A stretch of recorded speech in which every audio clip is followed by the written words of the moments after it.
Hello குட்டீஸ், வணக்கம்.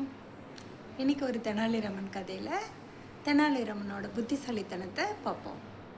கிருஷ்ணதேவராயர் அவங்க அம்மா உடம்பு சரியில்லாத இருந்தபோது அவங்களுக்கு தேவையானதெல்லாம் செஞ்சு கொடுத்துட்டு இருந்தார். ஆனாலும் அவங்க அம்மா ஒரு நாள் மாம்பழம் கேட்டாங்க. அவர் மாம்பழம் பறிச்சுட்டு வந்து தரதுக்குள்ளே அவங்க அம்மாவோட உயிர் போயிடுச்சு.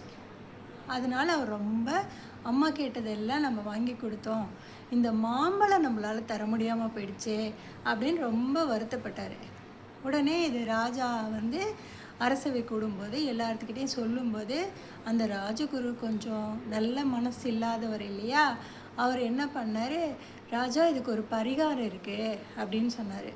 சொல்லுங்கன்னொன்னே, அரசே இதுக்கு இறந்தவங்க என்ன ஆசைப்பட்டாங்களோ அதை ஒரு வெள்ளி தட்டில் வச்சு ஆசைப்பட்ட பொருளை தங்கத்தில் செஞ்சு கொடுத்துட்டா ஒரு 101 அந்தணர்களுக்கு நல்ல சாப்பாடு போட்டு அந்த மாதிரி கொடுத்துட்டா சரியாக போயிடும், அவங்க ஆத்மா சாந்தி அடைஞ்சிரும் அப்படின்னு அவர் சொன்னார். இது தெனாலிராமன் புரிஞ்சுக்கிட்டான். இது நல்ல எண்ணத்தோடு இவர் சொல்லலை, இவர் ராஜாவை முட்டாளாக்க பார்க்குறாரு அப்படின்ட்டு ஒன்றுமே சொல்லலை, அமைதியாயிட்டான். உடனே ஒரு நாள் இதே மாதிரி 101 அந்தணர்களையும் அவன் வீட்டுக்கு கூப்பிட்டான். அப்போ எங்கள் அம்மாவோட இறுதி ஆசையை நிறைவேற்றணும், அதனால் நீங்கள் வாங்க, எங்கள் அம்மாவோட நினைவு நாள் அன்னைக்கு நான் அதை செய்யணும் அப்படின்னாங்க. உடனே எல்லாரும் என்ன பண்ணாருங்க, சரி இதே மாதிரி தங்கமும் வெள்ளியும் தரப்போகிறான் தெனாலிராமன் அப்படின்னு சொல்லிட்டு அந்த 101 அந்தணர்களும் அவன் வீட்டுக்கு போனாங்க.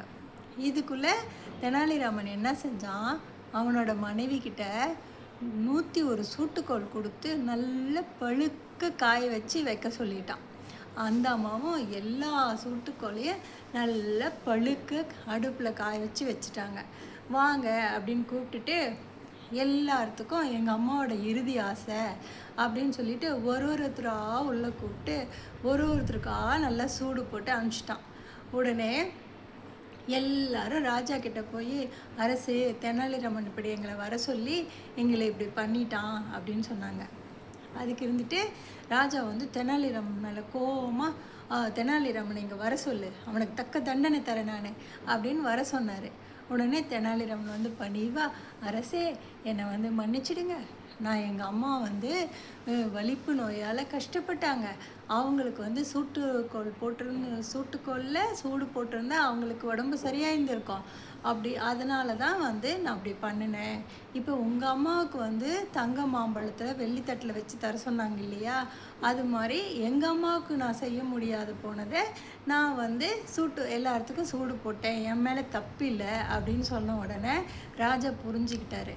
உடனே நம்ம அம்மாவோட நினைவு நாள் அன்னைக்கு நம்மளை எல்லாத்துக்கும் தங்க மாம்பழத்தை வெள்ளித்தட்டில் வச்சு தர சொன்னாங்க இல்லையா, அதனால் அது தேவையில்லை, அது முட்டாள்தனமான ஒரு ஐடியா, முட்டாள்தனமான ஒரு நம்மளுக்கு புத்தி சொல்லப்பட்ட விஷயம் அப்படின்னு சொல்லிட்டு ராஜா புரிஞ்சுட்டு தெனாலிராமனை வாழ்த்தி நல்லா மற்றவங்களெல்லாம் அரச குருவை நல்லா திட்டி இது மாதிரி செய்யாதீங்க அப்படின்னு சொல்லி ராஜா அனுப்பிச்சார். ஓகே ஃப்ரெண்ட்ஸ், அடுத்த கதையில் பார்ப்போம். பாய்.